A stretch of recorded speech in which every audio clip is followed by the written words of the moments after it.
Welcome to No Holding Back with me, Susan Estrich, the podcast where I bring you the biggest names from the worlds of media, politics, and law. We dive into unfiltered, unapologetic, and insightful conversations. I speak my mind and I encourage my guests to do the same. No topic is off limits as we dive into the issues that shape our world. Today we have a truly special guest who has not only witnessed major transformations in American politics, but has also been one of the architects behind them. Joe Trippi. Joe and I first met when he was a 20-year-old in the 1980 presidential campaign of Ted Kennedy. And so he and I have some experience with losing campaigns, but also winning campaigns. And Joe has been around the block for 3 decades now. He was the one who invented the Howard Dean campaign in 2004, which changed the way campaigns are done in this country. He's been all over the place in Democratic campaigns for candidates like Ted Kennedy with me, Walter Mondale with me, Doug Jones, whose 2017 Senate victory in Alabama made history, and he's been consulting and advising on political strategy and media strategy. He's been on TV. He's just one of the best in the business, and I've really come to trust him and to value his incredible experience. And he's going to explain to us everything about what happened last Oh, week. great. Basically, I don't get it. Joe, thank you so much for coming on. It's wonderful to see you. It's We're great all seeing you, grown up Susan. now. Yeah, we are. It's great seeing you. Thanks for having Great. me. Well, I'm delighted to have you because you're so smart. And I wish you could tell me what went wrong last week and what we have to do next because I'm just at a loss. Look, I think this is something that's been building for decades. The right has a totally different mindset about how to pursue a much longer vision and a longer determined view of how they build.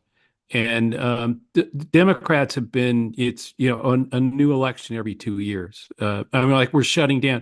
The Harris campaign is shutting down right now. Instead of keeping it, I mean, I'm not talking about keeping the Harris campaign open, but keeping a concerted campaign and movement going. That's not going to happen. We're all going to start over again. And Yeah, so we what I do mean by that that, every time we lose, don't we? right? Yeah, and I think well, we do it every time we win too. Uh,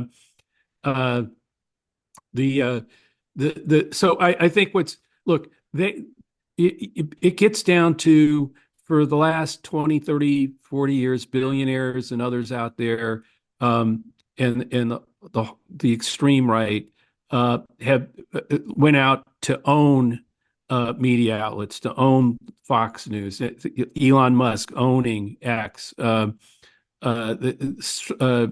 things like Sinclair Broadcasting it's in every single market in the country. Sometimes it's an ABC affiliate, an NBC affiliate, an independent station, a Fox affiliate, and they have a right-wing bent, both in their anchors and their reporters. And so you have these networks very insidiously and out in the open, demonizing and weaponizing all the information out there with disinformation and other things to demonize our candidates, our policies. And after that's been going on for 30, 40 years, it's hit full force. And knocking on doors in October every 2 years is not an effective way to stop it. And so I think we rent on our side. We buy ads on Sinclair. We buy ads on Fox affiliates during football games. I mean, they own, we rent, and they keep using that money to look at Elon Musk dumping millions and millions into the Trump campaign. That's one piece of it. The other piece of it is I really do think that the glass ceiling had something to do with this. I mean, that he defeated Hillary Clinton, who got 48% of the vote in 2016. He was defeated by Joe Biden, a white guy, who got 51% of the vote in in 2020. And then he runs against a black woman in Kamala Harris, and she gets 48% of the vote, and he wins again. And so I I think that that definitely had a large part to do with it.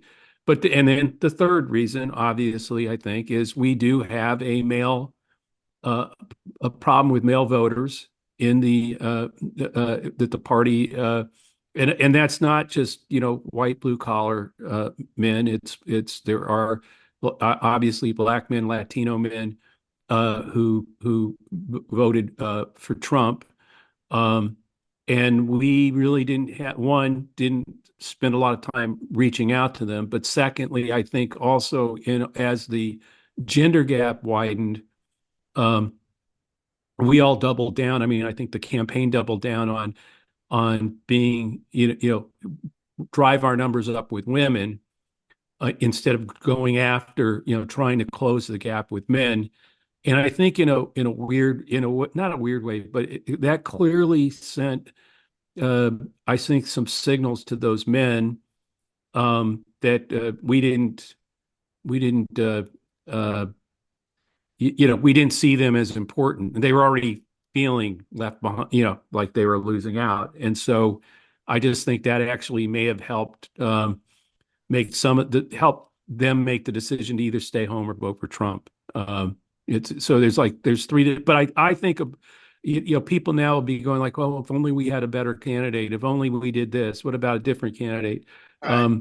If we only had, and my point would be, I think 4 years from now, a lot of those questions will be answered. As you know, Susan, a lot of those questions are going to be answered in a primary on the Democratic side. There will be a fight.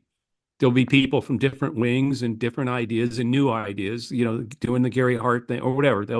They'll be out there with different ideas and try to lead the party in a new and different direction, or further, further in the same direction. The winner of that is going to decide. That'll be the decision. All of us voting and deciding which primary candidate we're for will decide the direction of where the party is going. We can debate it between now and in that primary, but that primary will decide it. But you can do all that, and if we don't start to build our own networks, I mean, there's no counter to Elon Musk and X. There's no counter to Fox News, and it's not MSNBC. I don't mean that in any disrespect for them, but we're talking about propaganda networks that are out every day spreading propaganda, lies, and misinformation. And MSNBC and the other New York Times, none of them are going to. We saw journalism fail completely, in my view. And so we have to build our own pro-democracy networks, or like I said, we can have a new candidate, we can have a new message. That message and messenger will be so demonized by those propaganda networks that before they even have the nomination, and I think maybe we started to see this, way back even in the late 80s, the first with Willie Horton, et cetera, the first blushes of it, but it's now an overdrive, and it's not cable anymore. It's everywhere. It's all these networks that they've built that are just have really seeped poison into our body politic. And we have on the pro-democracy side have never answered it by building our networks. And that's I'm building something called says.us. It's called Says Us, SEZ dot How do you spell it again? Spell it. SEZ.us, that is an alternative network to X, that promotes. It's a pro-democracy. There shouldn't be anything controversial by declaring you're a pro-democracy platform. It's a platform That's a controversial idea these days. yeah. That's what I'm saying. So we're trying to do that, but it can't be one. We've got to create a counter to what they're doing. Or like I said, I think we will start even further back in 2028. In the 80s, we kept losing 80, 84. You were with me all this time, Right. Yeah. 84, 88. And it took Bill Clinton coming up with this move to the center with the what I used to call the White Boys Caucus, the Democratic Right. Leadership Council, and the, you know, sort of move to the center on welfare and move to the center on crime. And, you know, Bill Clinton was a Right. different kind of Democrat. Is that what's going to happen this time? I think, no, what I'm saying, I think, yes, that is what's going to happen. The having the three elections we just had, um, and being in the situation we're in with now Trump returning to the White House. You've been there, I've been there when all the soul searching and what are we going to do? And there Doing will all be, this. right. And there's going to be 7, 8, 9, 10 different candidates out there. Some will be, I'm sure there will be a candidate saying we got to move to the center. I'm also sure there will be a candidate who's saying no, who will be saying no, we have to, more populist, uh, uh, Bernie Sanders style Right.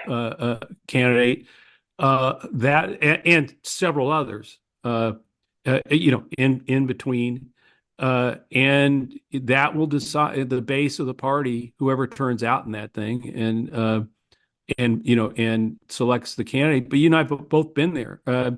80, 88, the powers that be, decided they were going to create Super Tuesday to stop a Northeastern liberal from becoming the nominee of the Right. party, right? That didn't work really No, no, well. right. Yeah, like Mike Dukakis became the nominee. That's what I'm trying to say. So you can, I'm sure there'll even be that. There'll be party rules changes and calendar changes to try to, like, so that the party leadership kind of tries to guide us to everybody to which way they should go.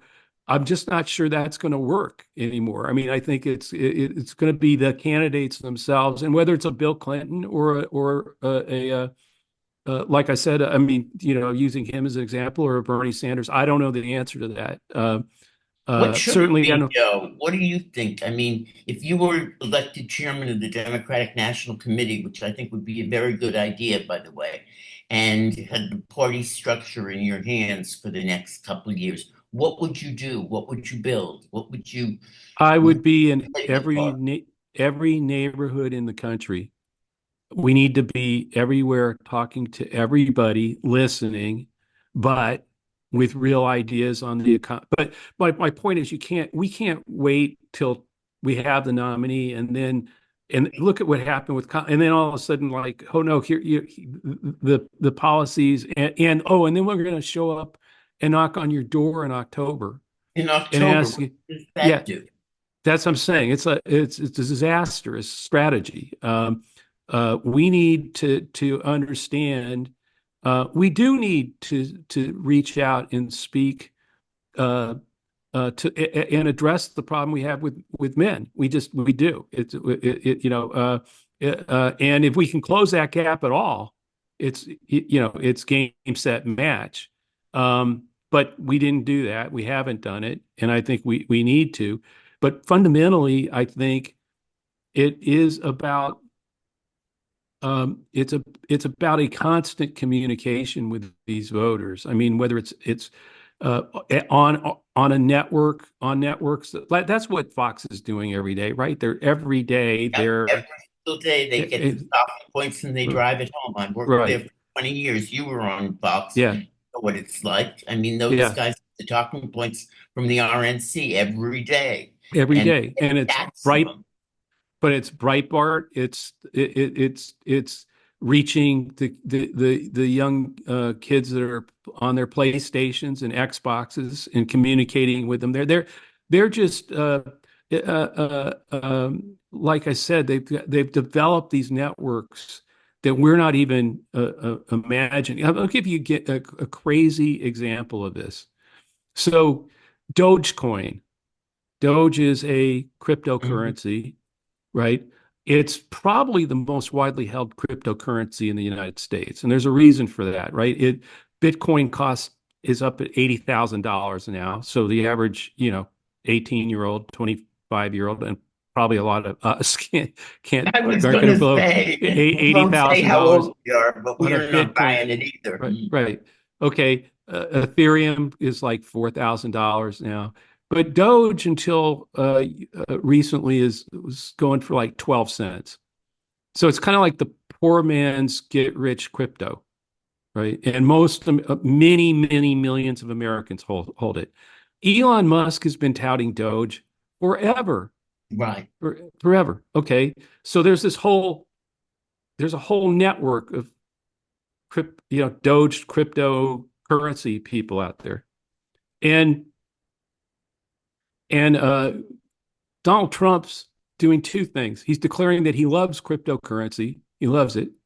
And he loves Elon Musk going into the last months of this thing. So then you see, this all getting reported and carried on X and all those places. And then you see an interesting thing. Donald Trump says, if I win, I'm going to appoint Elon Musk head of the Department of Government Efficiency. Okay. Now, I don't know, Susan, you're pretty sharp. What does Department D of O Government G Efficiency E spell? It spells Doge. And those people, oh yeah, I own a ton of Doge. I'm gonna get rich. It's gonna be like Bitcoin. And they're sending that signal the entire time. And we're on the air going, if he appoints Elon Musk Department of Government Efficiency, they're not going to get $2 trillion out of the budget. That's crazy talk. And we keep saying Doge over and over again. This is how insidious this is. And today, Doge is at 32. So it's gone from 12 to 32, to 32 cents. They have tripled their money. The people in that network have tripled their money. By the way, God knows how much Elon Musk or the Trumpsters all bought of this stuff. Donald Trump, I'm talking family, bought or owned. And I'm sure there will be a Department of Government Efficiency and et cetera. I mean, this is what I'm saying. This is something we aren't even fighting on the same field.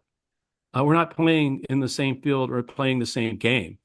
And so I think I've been out there trying to convince people we have to invest in our own networks, our own, and understand the ones they're in and do things it's like you can't not going on Joe Rogan is not it's not a smart thing.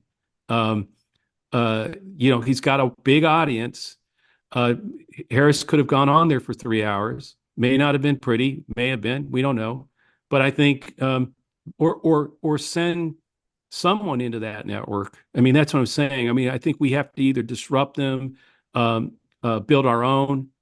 There's all kinds of things and definitely be aware of literally the code in the networks that they're using to continue to build, and they will continue to build. They're not going to go away. So, by the way, all the time, Joe Biden was vetoing a bipartisan cryptocurrency bill, and they're all out there saying that he'll regulate cryptocurrency, which probably needs it, right? But what I'm saying is, if you're in that cryptocurrency world, easy to demonize what Biden and Kamala are going to do to your little nest egg, and what Elon Musk and the Department of Government Efficiency and Donald Trump are going to do to make you rich. And we're still thinking, but why don't they, why do they rate, why can't we communicate with these people? Because we weren't even we weren't talking to them at all or explaining it. That's what I'm saying. And I think that's just one example. I mean, I can give you many, many more of how they're deep into a network. I mean, the Ultimate Fighting Championship, World Wrestling Entertainment, networks that we wouldn't even dream of. I mean, Trump is showing up at the Ultimate Fighting Championship fights And yeah, I mean, I'm not talking about Joe Biden showing up at one. That's not my point. But those are all different things that are where we aren't countering that message. We're kind of like we see that, we strudge, we roll our eyes. Oh my God, he's showing up at an ultimate fighting championship cage match. Um, but how many millions of fans were we not talking to? Not, I mean, not in any way. In fact, I think um, probably rolling our eyes only helps Probably them. rolling our eyes and looking Yeah, like a locust. I yeah, mean, isn't yeah, that part yeah. of the That's my. problem? Yeah, We see exactly. ourselves as the party of the working class, or that Yeah, was yeah. always what I was brought up on, was the Democrats were Right, the party of the working class, of average, ordinary people, right. and Yes. Republicans were the party of the establishment.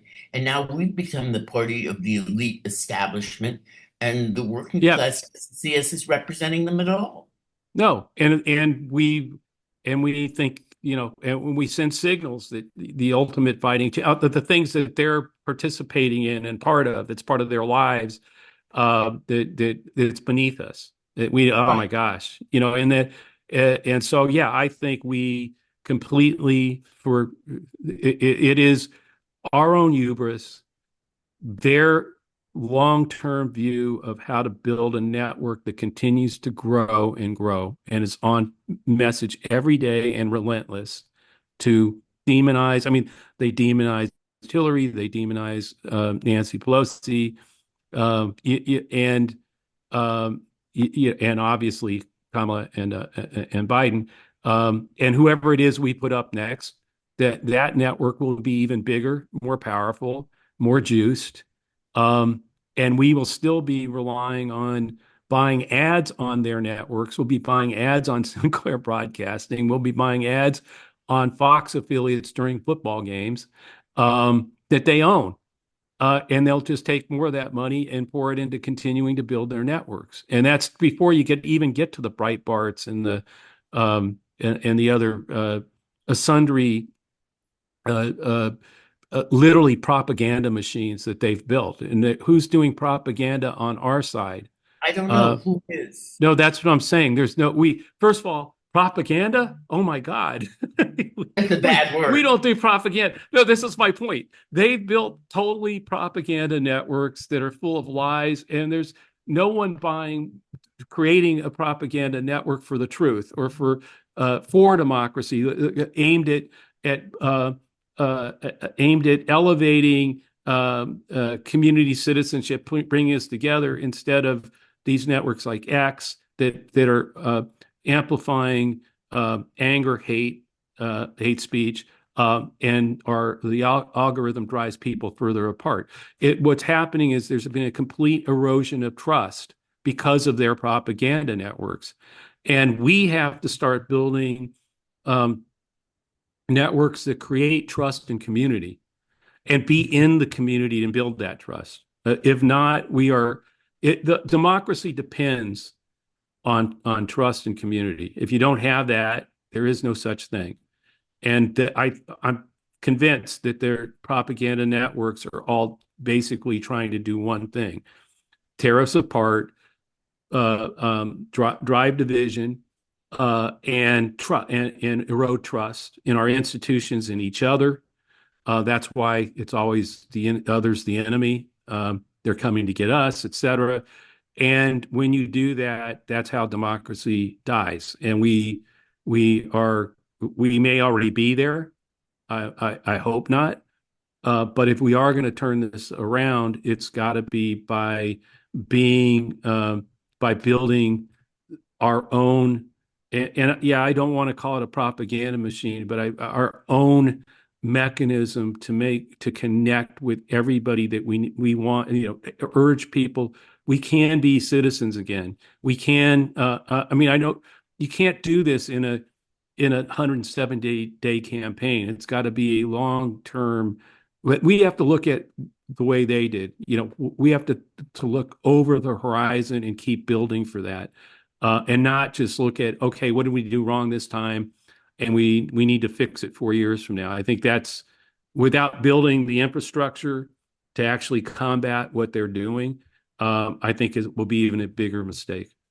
So do we get our billionaires to start buying networks and buying websites and buying platforms? And, I mean, I remember when I used to work in talk radio, when liberals did talk radio, and then the conservatives just took it over. And I used to say to friends of mine, buy a radio station, buy a Yeah, radio network. And they'd look at me like I was out of my mind.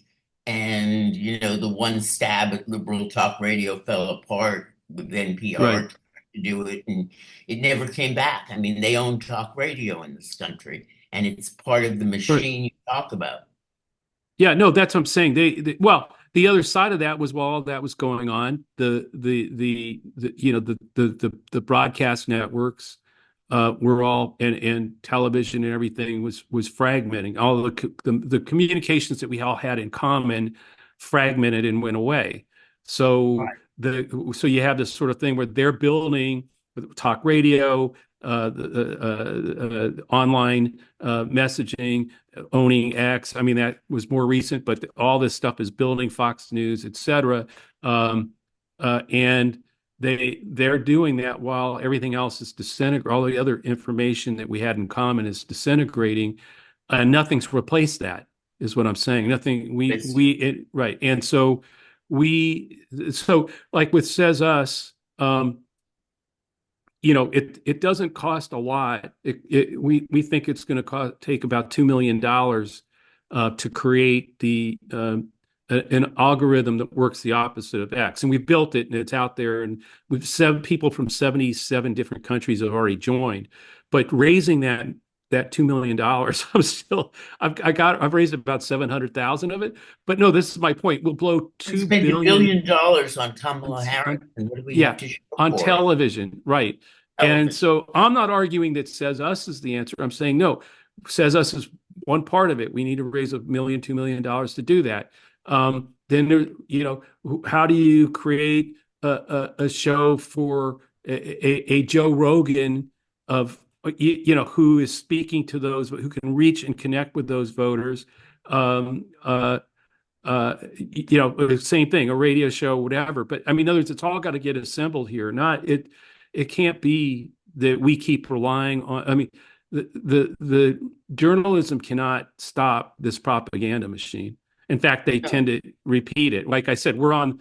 I can be on CNN talking about the Department of Government Efficiency, not realizing that I'm actually talking code to exactly the people out there that Donald Trump wants to hear, that he's got a Department of Government Efficiency, because I don't understand the code, and the Right. anchor who's asking me the question doesn't, That's thinks we're just talking about government efficiency, and what the questions are all going to be like, can they really cut $2 trillion from the budget?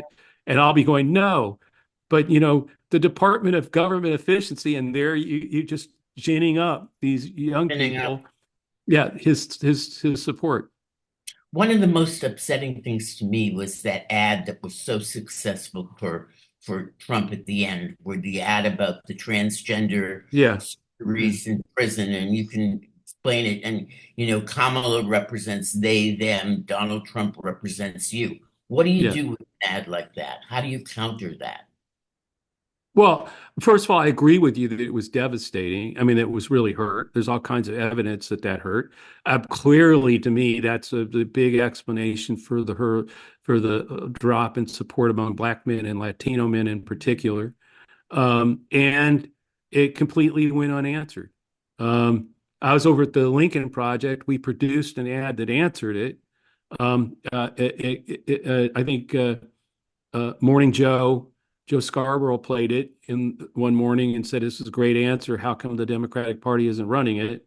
What Um, was it, Joe? it it basically just made the case um, that it was Donald Trump that instituted that policy and carried it out, and that the hypocrisy of something he did now coming, attacking her. I mean, I can't remember the exact words, but it was very effective at not pushing the issue aside, but at least giving people, a wait a minute moment. This isn't, he did that, he did this too, so He there did. can't It be was anything Donald wrong. Trump's Yeah, law. I mean, yeah, he enforced right. that law. So But the hatred of transgender people, or yeah, the hatred of transgender people, what do you do about that?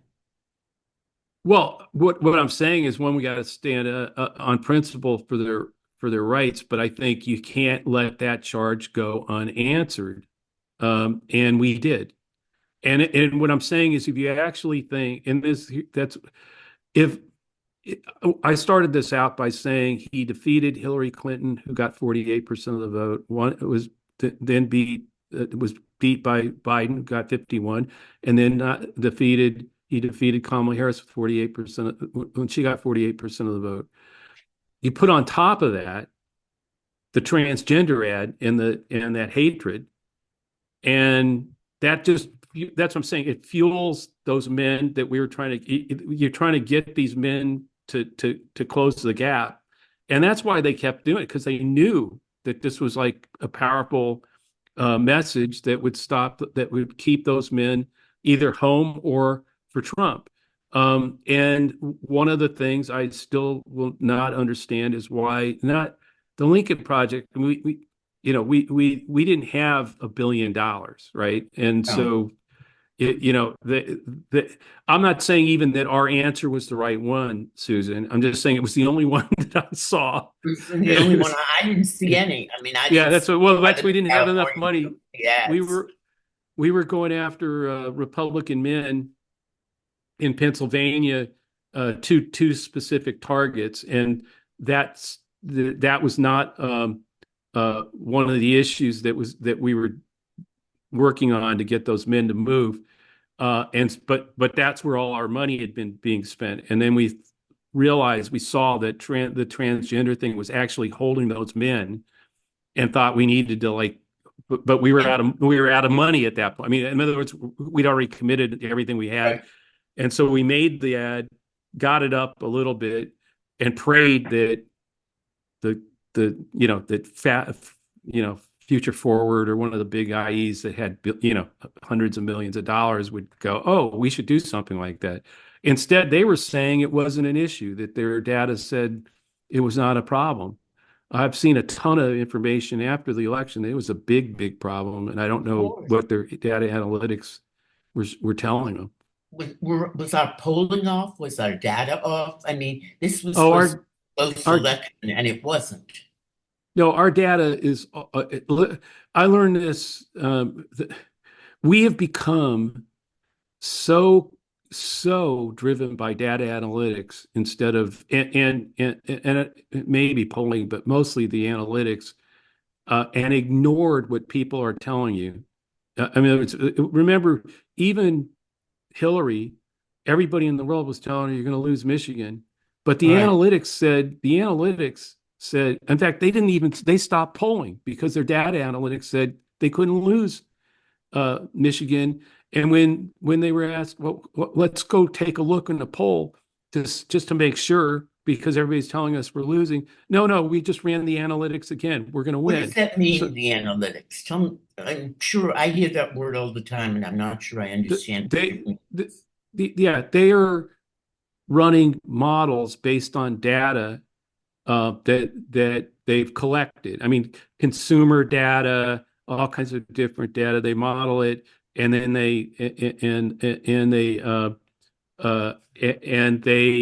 have become convinced that it's like uh, it's infallible. I mean, Right. literally become so convinced that the analytics that they've developed I'm talking about within our party, that it's infallible, and it's been repeatedly proven that it's wrong. I mean, in Michigan, in 2016 would have been a great example. Right. This year, I would say them saying no, the transgender thing had no impact and we shouldn't answer it, is crazy. But we are, and so this is my point. Actually, this party, as you said, that was its whole reason for being was representing the working people of the country, We don't listen to them. We listen to our data analytics. We're not talking to them. We're looking at our data analytics. And I'm just saying, like, that's the whole thing. It's like we learned, having run the Dean campaign, I can tell you the Democratic Party learned all the wrong lessons from that campaign. It was like the one lesson, first lesson, oh, you can raise a lot of money on using email. That's like probably the number one lesson that everybody learned from the Dean campaign, which just blows my mind because that wasn't, it was an off product of what we were doing, but it Right. wasn't what we were Was trying to do. frustrated. We were absolutely listening to people, developing tools to listen to them, and actually engage with them and make them feel that they had ownership in what we were trying to do. The old "you have the power," that Howard Dean would do. The first time I see it in my life, we had Blog for America, where we had 650,000 people on it, and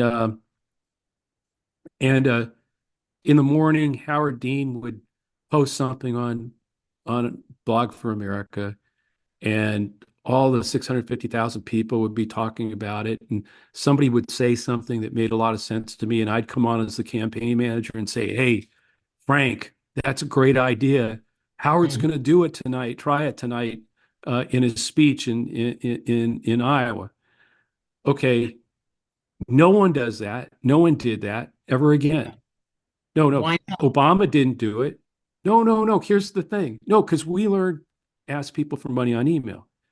The first time I see this was Donald Trump in 2016, and Twitter is his Blog for America. He Yep. comes on in the morning, he tweets 17 million people, not 650,000. We had to build Blog for America. No, this damn thing was built for him. I mean, it's a dream for him, for somebody who gets this. So he's talking to 17 million people. Midway through the day, I see his campaign manager say, "Frank, that's a great idea." Oh, And Donald's going to do it tonight in his speech, wherever, in South Carolina. And I'm thinking to myself, oh my God, the first candidate to understand the power of that direct connection and making people feel like they own part of what you're doing. The first guy wasn't Barack Obama, great no. candidate. Don't get me wrong. I'm talking about using it this way. Was Donald Trump, and that's when I was like, wanted to. It was like, this is my gift. Everybody says, "Wow, you really changed. You changed politics." Change the And this, dynamic. Well, that's yeah, what he does with yeah, Truth Social. He's yeah. out there No, this communicating with right. people all That's the what I'm time. saying. So when are we building ours? That's what I'm trying to do. That's what says us is at least, I don't care, maybe only 10 million people get on it, but there'll be 10 million people that we can communicate a message to and hope that they can go on other social media channels and TikTok and spread that message. It may not be as powerful as the 200 million that Elon Musk has following him, but if we don't start sometime, Yeah. we're always going to be behind on this stuff. So what's going to, I know I'm using up all your time here, but what's the Democratic Party going to do? Can it do anything or is it hopeless? You and I have both Uh, been around the Democratic National Committee for years and years, yeah, and it has not been much of a leader in anything. I agree, and I think the other side of this is that like as you and I were discussing about 88 or just the unintended consequences of them thinking that they are going to create a new way to pick the right person. Oh God, Um, I've been on all those commissions. they, they, They they all went all wrong. they all go wrong. They all They all have go wrong. They some all do something that they intend to make better and makes it worse. And makes it the worse. party So leaders and elected officials and the whole thing, super delegates, none of it worked. no, and I'm not sure. That's what I mean. They're going to have an autopsy. Is the autopsy going to discover any of the things I'm saying? I don't mean, and by the way, I'm not saying I'm like the end all and be. I'm just saying, like, people like me will not be will not be on the autopsy committee. So No, we'll no, have, like you said, it's it'll be you know